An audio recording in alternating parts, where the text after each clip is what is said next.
folks, we're back on the Bossman show, friend of the show. I go out supporting man's games all the time. My man, Jonas Hayes, with me on the Bossman show. Golden State Panthers heading to year 3. Brother Jonas, how you doing, my good brother? I see you. You got your muscles showing. You working out over there, bro. I see you, boy. Yeah, man, listen here, boss. I was on a dead sprint from our weight room to my office so I can get in here so I wouldn't miss this appointment I got with you. But man, I'm good. I'm blessed. I don't have any complaints. You start complaining, nobody won't listen to you anyway. So I'm real good. I'm excited about what we trying to build here at Georgia State. I think we have a roster that I really, really like. We had our first team with the basketball workout this morning. And our guys are locked in and are committed to the process. Man, brother, I tell you what, I remember we did this about 3 years ago, man. So your first season, man, that's year 3. I can't believe it for me. It's your 30th year. How's it feel for you, man? You already been in year 3. You know, time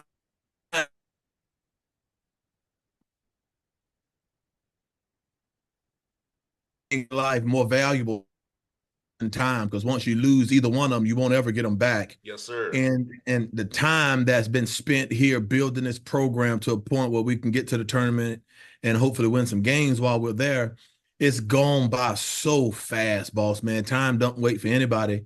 But I think it was time well spent because there's a lot of lessons that were learned. And the thing is, for me, taking over, going 18 inches over to my right, is that you learn more about yourself.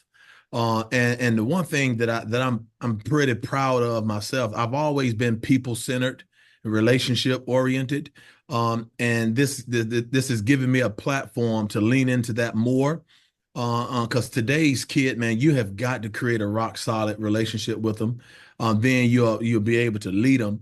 And I tell you what, man, I couldn't be more pleased with the progress that I've made as an individual, but also as a coach, being placed in this position. And so it's not one of those things where I'm only expecting my guys and our team and my staff to get better at what they do. I think a man's greatest strength is understanding and knowing that he has weaknesses, but also working on them. And so that's where I'm at. And it's a top-down approach. Every soul in this program has taken on that responsibility to get better.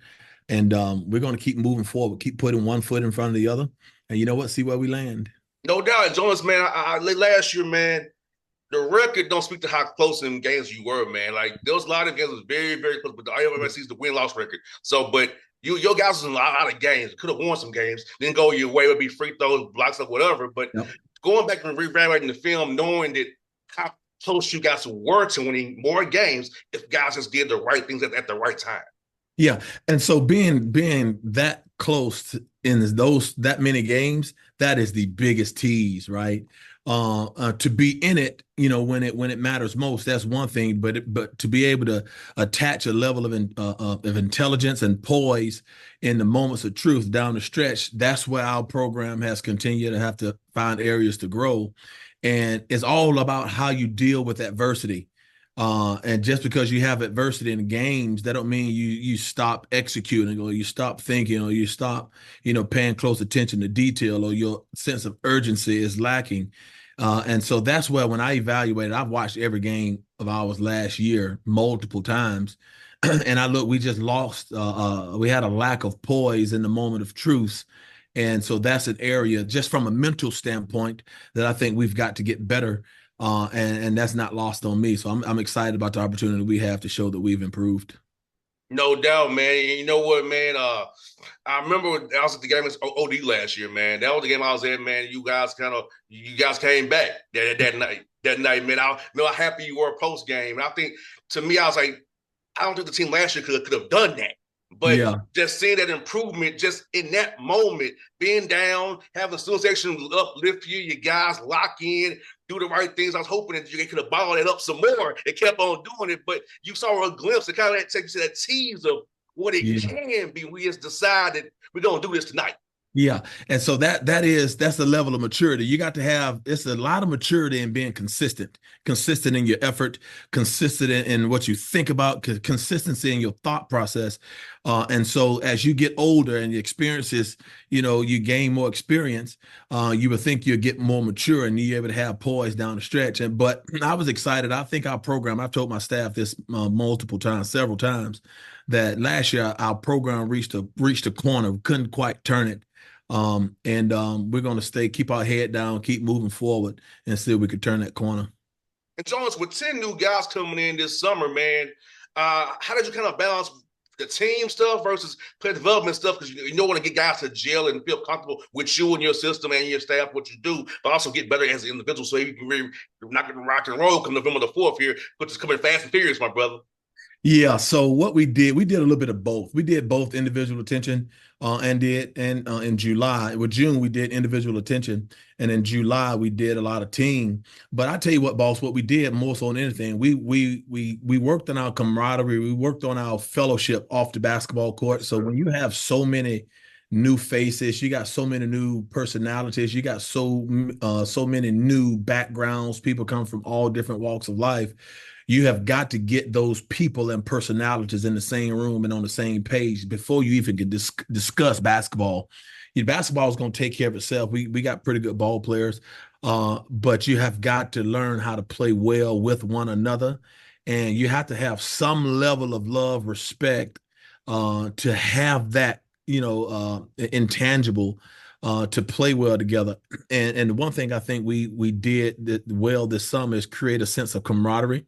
And the definition of camaraderie in our program is simple. It's the most deep-seated type of love a program can have, but it's when one player cares as much about another player, his teammates' success and health as he does his own. That's a different level of love that this program is starting to show this summer. And we're going to keep at it. No doubt, man. You said something very crucial. I know because on the 2 years I had the most success was the team was the closest. It was that camaraderie, and we were player led. It was accountable to each other. You didn't have to have a coach drag us into the gym or have a coach say get some shots up or do. Oh, give me a 30-second timeout. Give me a 30-second timeout. I'm glad you said that because I tell our guys all the time that a player-led team is more successful and more fun to be around than a coach-led team. And you just spoke a mouthful that we can end this interview right now. You just took me right on to church, baby. Yeah, man. Hey, I remember them 2 years. We actually was there, man. We had our best success. I told out there, man, it comes from my dad. I told out there about my dad, Coach McHenry, my dad, Jay's birthday. Yeah. So it's like, he put that in me as a kid, Jonas, about those things and have been mature in your game and having shot maturity, where he coined the shot maturity, knowing where your good spots are, work on your strengths. That's, get better at that. Be an asset to your team. So those things my dad put in me as a young man, I get to use it when I played now on the radio now with guys like yourself, man. It's like the things our parents put in us early, man, that stuff makes sense a lot now as we get into our 40s. So you don't understand it while you're going through it, but there's an old hymn in the church I grew up in. You may not understand that, but you'll understand it better by and by. As you get older, you mature. And that's one of the things when I talk about my parents, mom and dad, I give them a shout out, James Hayes and Yvonne Hayes. As I gotten older, I realized I caught more lessons than they taught me, right? Just in the way they live their lives and how they deal with adversity, how they deal with one another, how they deal with other people. And that's one of the, I think, most important lessons in life that you learn if you're observant. You catch more lessons than your parents teach you. And that's certainly the case with me. And Jonas, where it hits me every time I go to cover the Hawks game, and I go out there to go to work, man. My dad told me this when we was parking in the Gulch, he couldn't cross that after dark as a kid. Mm-hmm. That's not so. Look what it's becoming. Yes. So it blows my mind, Jonas, that my dad lived through that. Mm-hmm. Parking in the Gulch where he parked it. He had to be away from that by dark. He got beat up back in the day. It blows my mind that my dad had firsthand touching with Dr. King and John Lewis. Yeah, no, absolutely. Pioneers, and he had firsthand knowledge of these people. And not secondhand, firsthand, he could tell me about it. Right on the front lines. It's a blessing, man, to have our parents who really helped mold us, man. Us two ATL boys, we no question about things, man. There ain't no question about it. And Joe Smith, his man, for you this year, or the guys you brought in, you have a good roster balance, brother. But some young guys in the pipeline, some older guys who can really help you this year. So talk about that, but making sure you have the right balance of your classes to have some of the pipeline and grow and develop this program. So as you go into year 4 and 5, you have guys that get older, so we can recycle this thing over and over again with guys in that pipeline. The secret sauce to success in college, in my opinion, is having the opportunity to get old, but once you are an old team, staying old. And so you got to have a good mix. And so we're always going to be in the offing for a portal, transfer portal kid addition in the spring.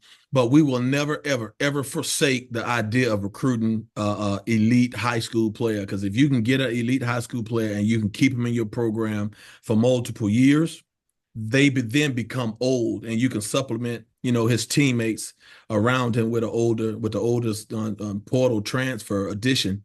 So it's a balancing act with your roster.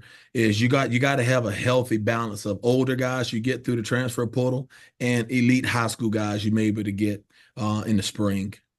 No doubt, man. And my ask you this, Jonas, for you, how has it changed recruiting wise in that business portal NIL world to figure out a young man's true motives want to be a Georgia State Panther? Does he want to be in it because he likes the NIL opportunities to be in Atlanta, or he really loves the game of basketball to be a part of something that you're building with his teammates, not about himself? Well, so through the recruiting process, you get to know families, you get to know kids, and you get to know you get to know motives, right? And one thing I always say is energy never lies, and the energy you get from a kid and his family is always true. And if you second guess that, if you second guess any portion of a kid's character, you may need to second guess and second think that addition to your team. We here at Georgia State, we like to have, I believe in sport and virtue. All right. Who says just because you're a good ball player, you got to be a terrible person? I want them both. And I think a part of building a championship culture, which will lead to a championship team, a championship program, is you got to get championship people. Yeah, we won't recruit bombs here in terms of basketball talent, but you got to recruit championship people if you want to be a championship program. And if you are concerned about doing what's right, treating people right, that's kind of sort of what I'm looking for. And you only get that answer in the recruiting process. And we're very intentional in that. We're very intentional. No doubt, man. I'm asking you, if I got a few more for you, Jonas. You gave my man Danny, he's earned it, social head coach in position now. Talk about his impact on your staff, man, and what Danny's meant to you, man, and what this program, but giving that reward of being now social head coach of this great program that you're CEO of. Yeah, he's done a phenomenal job. I've known him for a few years. He is as prepared to be a head coach as anybody in our league, anybody in the country. I think he's just waiting on the opportunity, and once it comes, he'll be ready for it. But he is as organized, detail oriented. He's unbelievable with identifying talent, connecting with our locker room, building relationships. And he's very good on the court. He's a teacher of the game. Actually, in his former life, he was actually a classroom teacher. So he has those type qualities. And I tell you what, one of his greatest qualities is his not only his organization but his communication skills. And he gets it. He gets me. He understands what I want, and I think we work well together. No doubt, man. The Sun Belt Conference, bro, is one of the best mid-major conferences in America, in my opinion. And you coaching in it every night, but all those games a year. Talk about just the competition of your league, man, the coaching, the talent that people need to realize how good this conference actually is from top to bottom. It's a phenomenal conference, and so the year that I get the job, it was at the same time James Madison, Marshall, Southern Miss, and Old Dominion they joined the league. So the league, which was already good, it went up another level when you add those basketball traditions to our league. But I tell you what, the one thing that really caught my attention, and it caught my attention very early in year one, is the physicality of this league, the skill and the physicality of this league. There are some hell of a coaches. There are some really good coaches in this league. But when you look at the level of skill and the physicality, that is something in our recruiting we've had to kind of slightly adjust in our recruiting what we were looking for. And I thought we handled that. But it is a phenomenal league. I think our league office, Commissioner Keith, he's done a phenomenal job with his staff in trying to promote basketball I think when we go down to our Sunbelt Media Days in New Orleans, that's a top-notch event, and it's something that's I look forward to. But I think this league, I don't think it's as underrated as you think. People know the value and the quality of basketball in this league, and we're going to hold our weight. And so that's one for you, man. Talk about just all the improvements around the Hank, man. Comcast and all the stuff you see being built around down at Turner Field Complex over on Cortland. Let's talk about as being a part of this university, man, seeing all the improvements that the administration put into this program, athletic wise and academically. How fun is it being to sell this to a young man that we're on a rise here at Georgia State? We're really doing something here. I'm telling you, you talk about the leadership of our athletics department, Charlie Cobb, but our institution and Brian Blake and the vision they have for that Summer Hill area and turn that into kind of like an athletic village. You got baseball and softball going down there, football is down there, basketball, our arena is down there. There's a lot of area of build up in terms of apartments and just the activity all up and down Georgia Avenue with the restaurants and all the little stops and shops that you can get down and get your little knickknacks and all. It is a phenomenal time to be in Atlanta, but it's also a phenomenal time to be at Georgia State with all the momentum that's moving in that direction. And our guys feel it. They love Atlanta. How can you not love Atlanta? How can you not like it? But then when you couple that with an elite level, university as Georgia State has, but you also couple that with athletics that are centered on downtown Atlanta with all the momentum, it's a great time to be a Panther, baby. No Great doubt. time to be a Panther. No doubt, brother. Look, man, I look for the best the game this year to support you. I made the 6 games last year. I'm trying to make Hey, it listen, more I, this way. I would, boss man, I would be absolutely through the roof upset if you didn't come to games. I'm gonna try to make it more 6 this year You better last get, year. you better I'm get trying out. to make You better get that try out of your doggone vocabulary. You better have that tail here.